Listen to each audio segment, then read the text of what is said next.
ഞാനിപ്പോൾ ദുബായിലാണ്. വീണ്ടും ഒരിക്കൽ കൂടി ഇവിടെ എത്തിയിരിക്കുന്നു.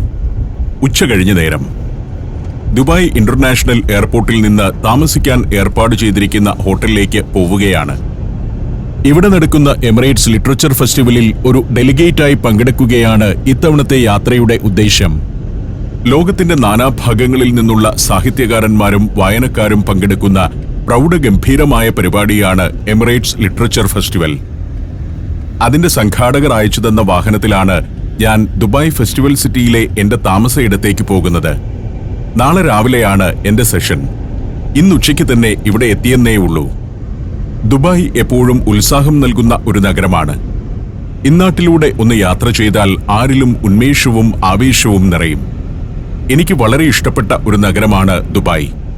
അതുകൊണ്ട് തന്നെ ദുബായിൽ ഒരു പരിപാടിയിൽ പങ്കെടുക്കാൻ അവസരം കിട്ടിയാൽ, സമയം കിട്ടുകയാണെങ്കിൽ ഞാൻ ഇവിടെ എത്താറുണ്ട്. കാർ ദുബായ് ഫെസ്റ്റിവൽ സിറ്റിയിലേക്ക് അടുത്തുകൊണ്ടിരിക്കുകയാണ്. ദുബായ് ക്രീക്കിന്റെ കരയിലുള്ള വിശാലവും മനോഹരവുമായ ഒരു സംവിധാനമാണ് ദുബായ് ഫെസ്റ്റിവൽ സിറ്റി. ദുബായിൽ അത്തരം പല സിറ്റികളുണ്ട്. നേരെ മുന്നിൽ കാണുന്നതെല്ലാം ഫെസ്റ്റിവൽ സിറ്റിയുടെ ഭാഗമായ നിർമ്മിതികളാണ്. ക്രൗൺ പ്ലാസ, ഇന്റർകോണ്ടിനെന്റൽ എന്നിവയുൾപ്പെടെ പ്രമുഖമായ നിരവധി ഹോട്ടലുകൾ ഇവിടെയുണ്ട്. ഒരു residential business and entertainment complex ആണ് ഫെസ്റ്റിവൽ സിറ്റി. അപ്പാർട്ട്മെന്റ് സമുച്ചയങ്ങൾ, ഹോട്ടലുകൾ, മാളുകൾ, സ്കൂളുകൾ തുടങ്ങി ഗോൾഫ് കോഴ്സ് വരെ ഫെസ്റ്റിവൽ സിറ്റിയിലുണ്ട്. 2003 ഈ പ്രോജക്ട് നിർമ്മാണം ആരംഭിക്കുന്നത്. ദുബായ് ക്രീക്കിന്റെ കിഴക്കൻ തീരത്ത് 3.25 കിലോമീറ്റർ വാട്ടർ ഫ്രണ്ടേജ് ഉണ്ട് ഈ സിറ്റിക്ക്. 1300 ഏക്കറിൽ വ്യാപിച്ചു നിൽക്കുകയാണ് ദുബായ് ഫെസ്റ്റിവൽ സിറ്റി. ഇക്കാണുന്നതാണ് ക്രൗൺ പ്ലാസ ഹോട്ടൽ. ഇവിടെയാണ് എനിക്കുള്ള താമസം ഏർപ്പാട് ചെയ്തിരിക്കുന്നത്. ഹോട്ടലിന്റെ മുന്നിലേക്ക് കാറെത്തി.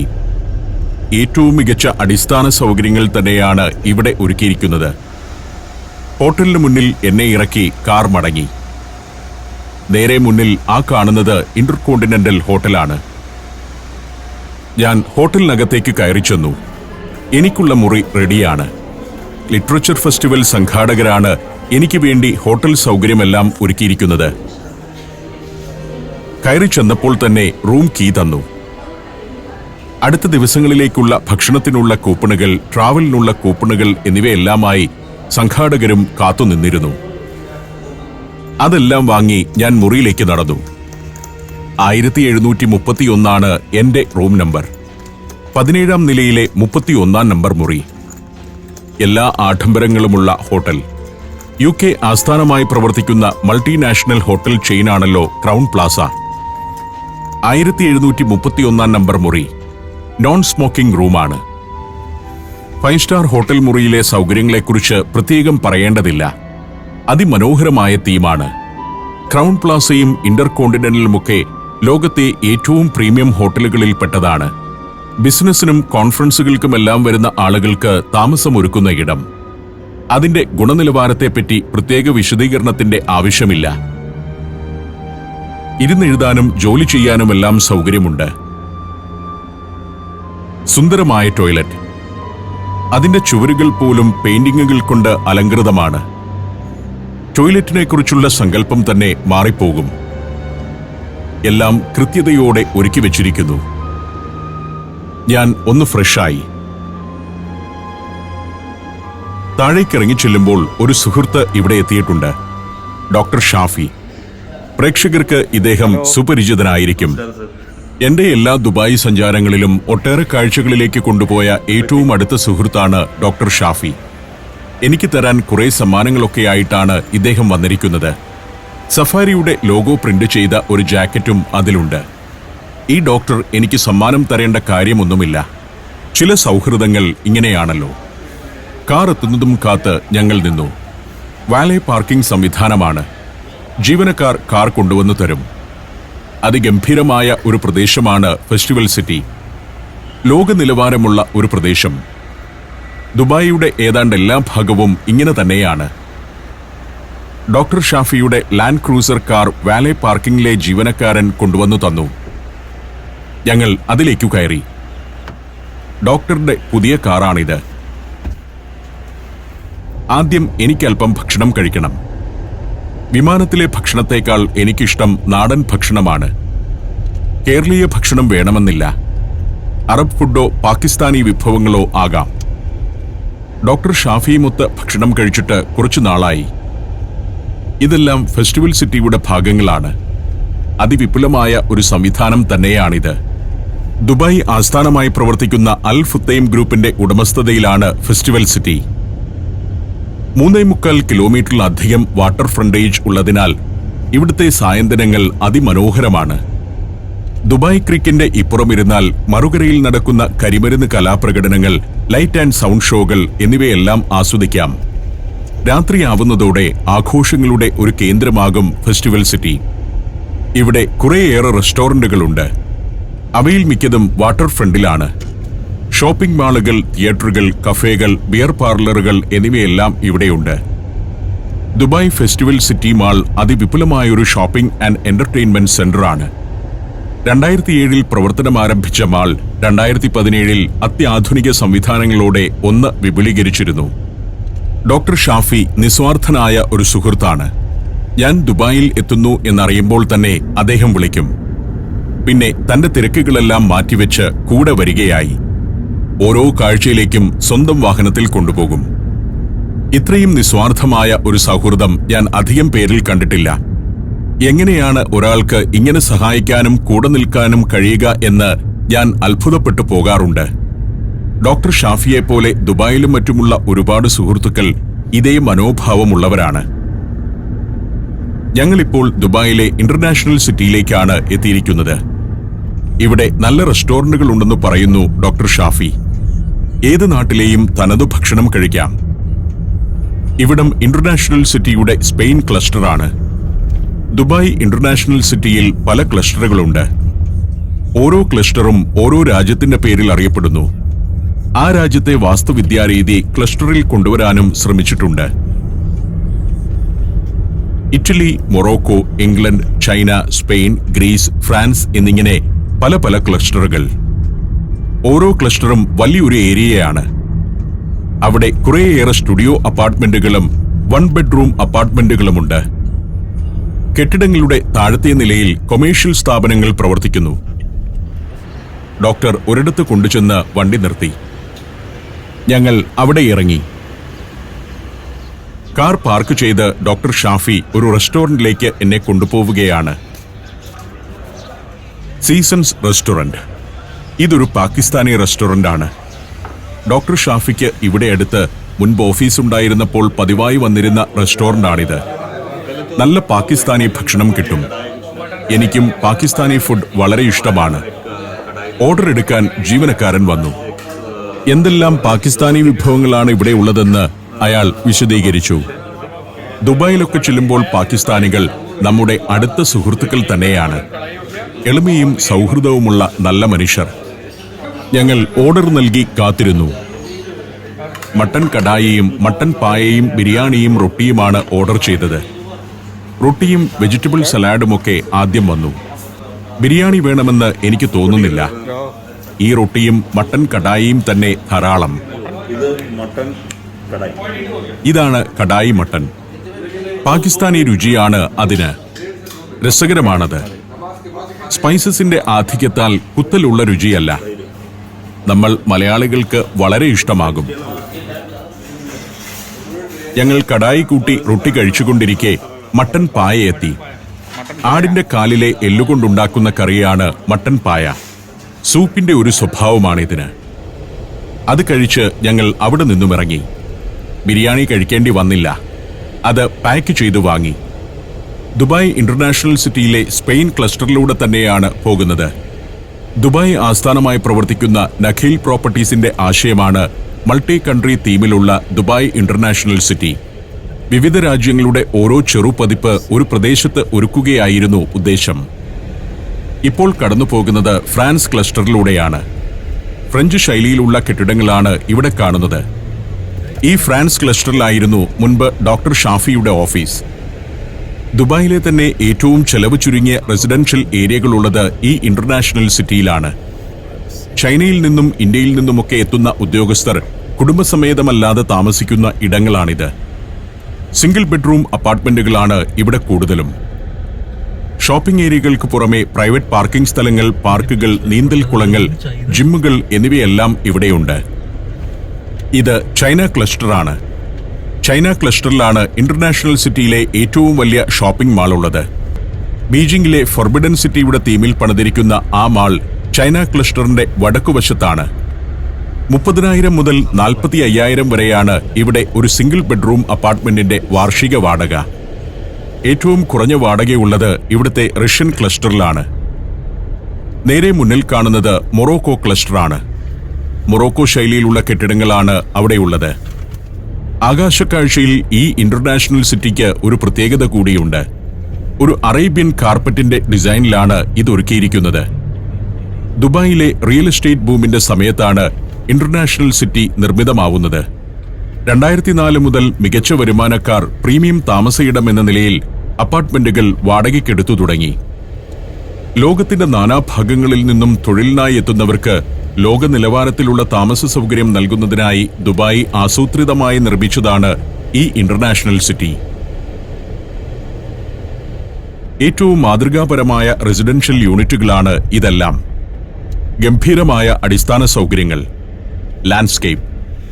ഒരു കാലത്ത് മരുഭൂമിയായി ഉണങ്ങി വരണ്ടു കിടന്ന ഒരു പ്രദേശത്തെയാണ് ഈ ഒരു മട്ടിൽ രൂപാന്തരപ്പെടുത്തിയിരിക്കുന്നത്. Saudi Arabia, United Arab Emirates, Kuwait. സഞ്ചാരം വോള്യം നമ്പർ 20. ഫുൾ HD-യിലുള്ള അപൂർവ ദൃശ്യയാത്രാ വിവരണ ശേഖരം ഉടൻ സ്വന്തമാക്കാൻ സഞ്ചാരം എന്ന് SMS ചെയ്യൂ. ഫോൺ 9995444222. ഇന്റർനാഷണൽ സിറ്റിയിൽ നിന്നിറങ്ങി യാത്ര തുടർന്നു. E44 ഹൈവേയിലൂടെയാണ് ഇപ്പോൾ പോകുന്നത്. ഇനി ജുമൈറ ഏരിയയിലേക്ക് എത്തണം. വലിയ തിരക്കില്ലാത്ത വിശാലമായ പാത. അങ്ങകലെ നിഴൽ രൂപങ്ങൾ പോലെ നിരവധി കെട്ടിടങ്ങൾ. ഡൗൺ ടൗൺ ദുബായി ആണത്. ബുർജ് ഖലീഫ ആകാശത്തേക്ക് മുന നീട്ടി നിൽക്കുന്നത് അങ്ങകലെ കാണാം. ദുബായ് ക്രീക്കിന്റെ തീരമാണവിടം. ഞാൻ പലതവണ ദുബായിൽ വന്നപ്പോഴും ഷൂട്ട് ചെയ്യാതെ പോയ ഒന്നാണ് ദുബായ് ഫ്രെയിം എന്ന നിർമ്മിതി. ആദ്യം അതിനടുത്തേക്ക് പോകാമെന്ന് ഞാൻ ഡോക്ടർ ഷാഫിയോട് പറഞ്ഞു.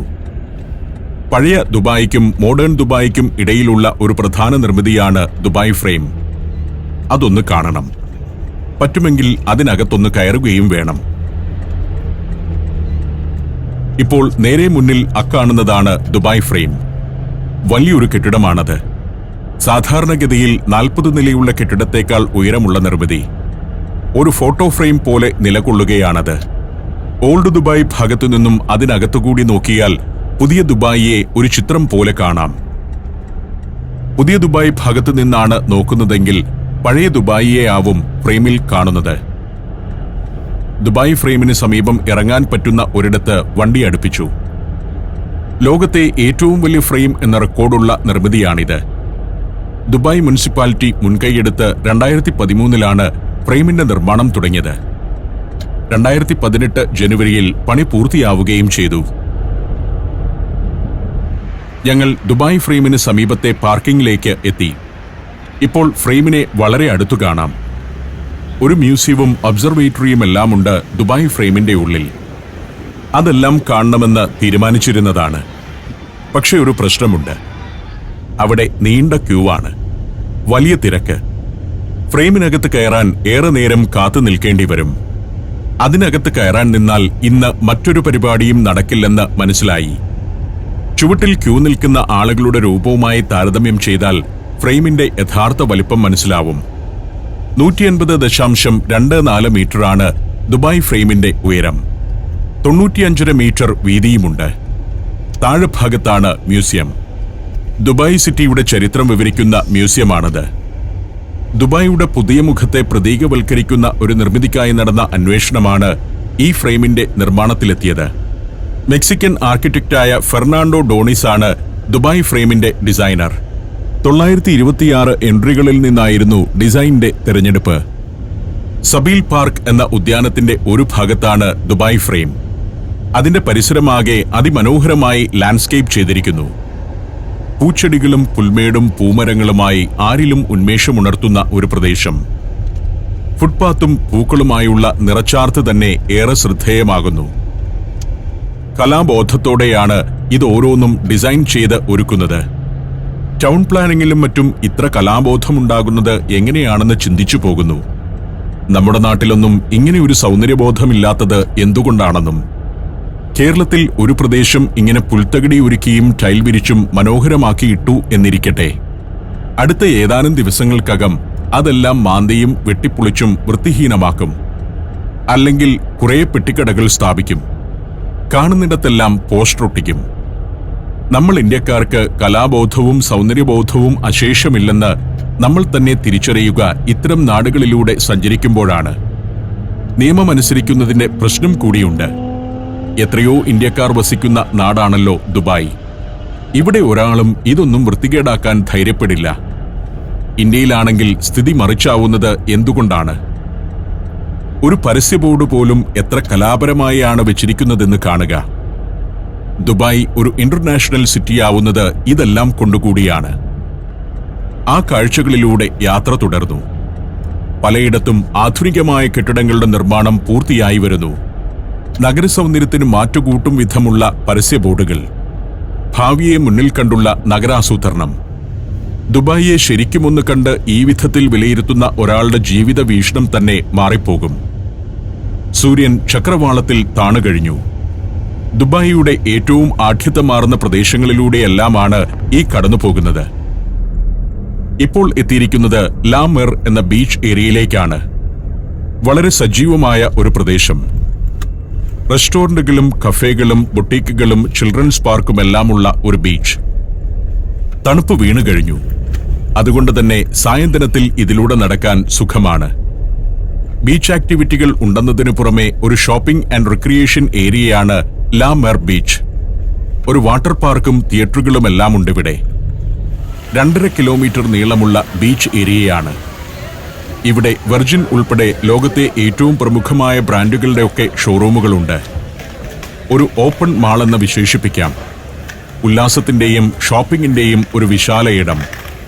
ഒരു വശത്ത് ബീച്ചുമുണ്ട്. ഈ സമയത്ത് ജനം നിറഞ്ഞൊഴുകുന്നൊന്നുമില്ല. വ്യത്യസ്തമായൊരു തീമാണ്. കാലിഫോർണിയയിലെ കൗബോയ് പ്രദേശങ്ങളുടെ തീമിലാണ് ഇവിടം ഒരുക്കിയിരിക്കുന്നത്. പണ്ട് കാലിഫോർണിയൻ സ്വർണ്ണഖനികളിലേക്ക് നീണ്ടുപോയിരുന്നതുപോലെയുള്ള ട്രാം പാളങ്ങൾ ഇവിടെയും നിലത്തുണ്ട്. പഴയകാലത്തെ വാഹനങ്ങൾ റോഡിൽ കിടക്കുന്നു. ഇത്തരം വാഹനങ്ങളിലാണ് ലാമർ ബീച്ച് സ്ട്രീറ്റുകളിലൂടെ യാത്ര ചെയ്യുന്നത്. വെയിലേൽക്കാതിരിക്കാൻ ജംഗ്ഷനുകളിൽ ശീലപ്പന്തലുകൾ, ചെറിയ കടകൾ. പഴഞ്ചൻ രൂപമാണെങ്കിലും ഇത് ഇലക്ട്രിക് വണ്ടികളാണ്. ബഗ്ഗികൾ തന്നെ. ബഗ്ഗികൾ ചതുരപ്പെട്ടികൾ പോലെ തന്നെ വേണമെന്നൊന്നുമില്ല. അതിന്റെ രൂപം ഈ വിധം ആകർഷകമാക്കാം. അതോടെ അതിനൊരു കലാപരതയുണ്ടാവുന്നു. രസകരമായാണ് ഈ പ്രദേശമാകെ ഡിസൈൻ ചെയ്തിരിക്കുന്നത്. പാതയിലൂടെ 2 ട്രാം പാളങ്ങൾ കൂടി ഇട്ടതോടെ അതിന്റെ സ്വഭാവം തന്നെ മാറുന്നു. ശരിക്കുമുള്ള ഏതോ ഒരു കൗബോയ് പ്രദേശത്തേക്കാണ് എത്തിയിരിക്കുന്നതെന്ന് തോന്നിപ്പോകും. തീമാറ്റിക്കായി പ്രദേശങ്ങൾ ഒരുക്കിയെടുക്കുക ഇങ്ങനെയാണ്. കേരളത്തിലെ ടൂറിസം ഡെസ്റ്റിനേഷനുകൾ ഇത്തരത്തിൽ തീമാറ്റിക്കായി രൂപപ്പെടുത്തേണ്ടതുണ്ട്. വിചിത്രമായ വാഹനങ്ങളിൽ ആളുകൾ കുട്ടികളും ഒത്തുപോകുന്നു. നല്ലൊരു എന്റർടൈൻമെന്റ് ഏരിയയാണെങ്കിലും ഇവിടെ പൊതുവെ ആളുകൾ കുറവാണ്. Dubai festival city, global village തുടങ്ങിയ ഇടങ്ങൾ ഇവിടത്തേക്കാൾ സജീവമായതിനാലാവും ഈ സമയത്ത് ലാ മെറിൽ വലിയ തിരക്കില്ലാത്തത്. ഇവിടുത്തെ ഷോപ്പിംഗ് വലിയ എക്സ്പെൻസീവ് ആണെന്നതും കാരണമാവാം. വിവിധയിനം ഭക്ഷണം ലഭിക്കുന്ന ഫുഡ് കോർട്ടുകൾ, തിയേറ്ററുകൾ, സലൂണുകൾ എന്നിവയെല്ലാം ലാ മെർ പ്രദേശത്തുണ്ട്. നമ്മുടെ നഗരങ്ങളിൽ ആളുകൾക്ക് അവരുടെ പിരിമുറുക്കം കുറയ്ക്കാൻ, ഉല്ലസിക്കാൻ, സുഹൃത്തുക്കളുമൊത്ത് കൂടിച്ചേരാൻ പറ്റിയ ഇത്തരം സ്ഥലങ്ങളില്ല.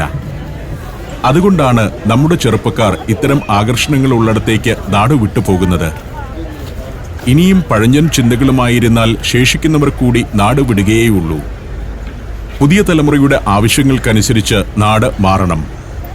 ദുബായ് പോലുള്ള സ്ഥലങ്ങൾ അത് മുൻകൂട്ടി കണ്ട് സൗകര്യങ്ങൾ ഒരുക്കുന്നു. കേരളമാകട്ടെ അരനൂറ്റാണ്ട് പിന്നിലാണ്. അതാണ് പുതിയ തലമുറയ്ക്ക് നിരാശ സമ്മാനിക്കുന്നത്.